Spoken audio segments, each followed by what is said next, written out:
அனைவருக்குமே வணக்கம். சற்று முன் கிடைத்திருக்கக்கூடிய ஒரு மிக மிக முக்கியமான செய்தி ஒன்று வெளியாகி உள்ளது. சற்று முன் மருத்துவமனையில் செந்தில் பாலாஜி கைது, போலீஸ் குவிப்பு, இது மாதிரி பார்த்தீங்கன்னா செய்திகள் வெளியாக இருக்குது. அதிரடியாக பார்த்தீங்கன்னா செந்தில் பாலாஜி அவர்கள் பார்த்தீங்கன்னா ஒரு குதிரை பேரத்தின் அடிப்படையில் ஒரு தலைக்கு பார்த்தீங்கன்னா 6 எம்எல்ஏக்கள், தாவேக்காவுடைய எம்எல்ஏக்கள் பார்த்தீங்கன்னா குதிரை பேரம் பேசியிருந்த நிலையில் ஒரு தலைக்கு 35 லட்சம் 35 கோடி பார்த்தீங்கன்னா பேரங்கள் பேசினதாக ஆடியோ ஆதாரத்தோடு பார்த்தீங்கன்னா போலீஸாரோட புகார் அளித்து இப்போ அதிரடியாக செந்தில் பாலாஜி அவர்கள் பார்த்தீங்கன்னா ஒரு வசமாக சிக்கிக்கொண்டது. திமுகவே வசமாக சிக்கி கொண்டிருக்காங்க. ஸோ இதனால் பார்த்தீங்கன்னா திடீர்னு பார்த்தீங்கன்னா செந்தில் பாலாஜி அவர்கள் பேசியது உண்மைதான். அவருடைய செந்தில் பாலாஜியுடைய கும்பல் ஒட்டுமொத்தமாக சிக்கியிருக்காங்க. இதன் அடிப்படையில் செந்தில் பாலாஜி அவர்கள் இன்று பார்த்தீங்கன்னா கைது செய்யப்படுறதுக்கான நடவடிக்கைகள் எடுத்திருந்த நிலையில் அதிரடியாக திடீர்னு பார்த்தீங்கன்னா மயங்கி விழுந்த செந்தில் பாலாஜி சுற்றி வளைத்த அந்த போலீஸார் அவர்களுக்கு திடீர்னு மயங்கி விழுந்த நிலையில் அங்கு அருகில் இருக்கக்கூடிய மருத்துவமனையில் அனுமதி பெற்றிருக்காங்க. அதிரடியாக பார்த்தீங்கன்னா அவர் செய்த சம்பவத்தின் அடிப்படையில் ஏற்கனவே அனைவருக்குமே தெரியும். செந்தில் பாலாஜி அவர்கள் பார்த்தீங்கன்னா ஏற்கனவே ஒரு மிகப்பெரிய நாடகம் ஆடியிருந்தார் இல்லையா. ஸோ அதிமுக ஆட்சி காலத்தில் மிகப்பெரிய ஊழல் செஞ்சுருக்காரு அப்படின்ற மாதிரி சொல்லி அவர் பார்த்தீங்கன்னா 471 நாட்களவே புழல் சிறையில் இருந்து தான் செந்தில் பாலாஜி அவர்கள் வந்திருந்த நிலையில் அப்போது ஒரு மிகப்பெரிய நாடகம் ஆடி இருந்தார். அதே மாதிரி தான் இந்த வருடமே தாவேக்காவுடைய தாவேக்காவுடைய ஆட்சியில் நடந்த குதிரை பேரத்தின் அடிப்படையில் செந்தில் பாலாஜி அவர்கள் தான் பார்த்தீங்கன்னா முக்கிய புள்ளியாக இருக்கார் அப்படின்றத தெரிய வந்திருக்க நிலையில் அவர் அனுப்பிய மூவர் பார்த்தீங்கன்னா அவர் கொடுத்த வாக்குமூலத்தின் அடிப்படையில் தான் இப்போ அதிரடியாக செந்தில் பாலாஜி அவர்கள் கைது செய்யப்பட்டிருக்காரு.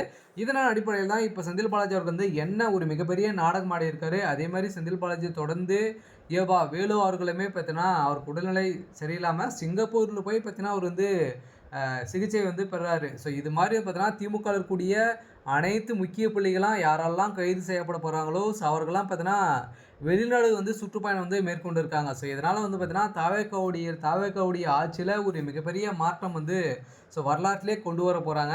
ஸோ இதனால் இப்போ தான் இப்போ செந்தில் பாலாஜி அவருடைய ஒட்டுமொத்த கதையுமே முடிக்கக்கூடிய அளவிற்கு இப்போ சம்பவம் மேலே சம்பவம் நடந்திருக்கு இல்லையா. சில பார்த்தீங்கன்னா ஏற்கனவே 35 கோடி ரூபாய்க்கு பேரம் பேசப்பட்டதாக பார்த்தீங்கன்னா நிலையில் வாக்குமூலம் கொடுத்த தாவேக்காவுடைய எம்எல்ஏக்கள் நாங்கள் தான் ஒன்றுக்குமே தளபதி விஜய் அவர்களது விசுவாசிகளாக தான் நாங்கள் இருப்போம் என மக்கள் ஓட்டுகளை செலுத்தவில்லை. விஜய் என்ற ஒன்றை முகத்திற்காக தான் பார்த்தீங்கன்னா அனைவருக்குமே ஓட்டுகள் செலுத்தியிருக்காங்க அப்படின்னு தான் தெரியும்.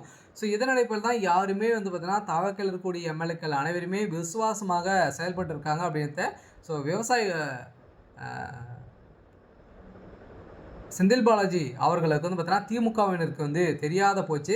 இதனால் நீங்கள் கொடுத்த 35,000 கோடி இருந்தாலுமே சரி, 100 கோடியாக இருந்தாலும் சரி, நாங்கள் அதை பெற்றுக்கொள்ள மாட்டோம். தற்போது குதிரை பேரம் என்ற காரணத்தை சுட்டிக்காட்டி ஆதாரத்துடன் தாவேக்காவின் எம்எல்ஏக்கள் பார்த்தீங்கன்னா அமைச்சர்களிடமும் தேர்தல் ஆணையத்திடமே பார்த்தீங்கன்னா தற்போது புகார் அளித்திருக்கக்கூடிய நிலையில் செந்தில் பாலாஜியின் கும்பல், கரூர் கும்பல் பார்த்தீங்கன்னா தற்போது 6 நபர்கள் கைது நடவடிக்கை மேற்கொள்ளப்பட்டுள்ள நிலையில் அவர்கள் கொடுத்த வாக்குமூலத்தின் அடிப்படையில் தான் இப்போ அதிரடியாக கைது செய்யப்பட்டிருக்காங்க. செந்தில் பாலாஜி அவர்களது எங்களுக்கு பணத்தை கொடுத்து பேரம் பேசினதாக இப்போ நிரூபணம் ஆயிருக்கு. அதனால் செந்தில் பாலாஜியுடைய ஒட்டுமொத்த கதையுமே முடிந்திருக்கு. இப்போ அவர் செந்தில் பாலாஜி அவர்கள் செய்த மிகப்பெரிய ஊழல் பட்டியலுமே வெளியாகிருக்கு. இந்த ஊழல் பட்டியலின் அடிப்படையிலுமே சேர்த்து செந்தில் பாலாஜியுடைய ஒரு மிகப்பெரிய முற்றுப்புள்ளி அவருடைய அரசியல் வாழ்க்கைக்கு முற்றுப்புள்ளி வைக்கும் விதமாக தாவேக்காவுடைய அரசு அமைந்திருக்கு.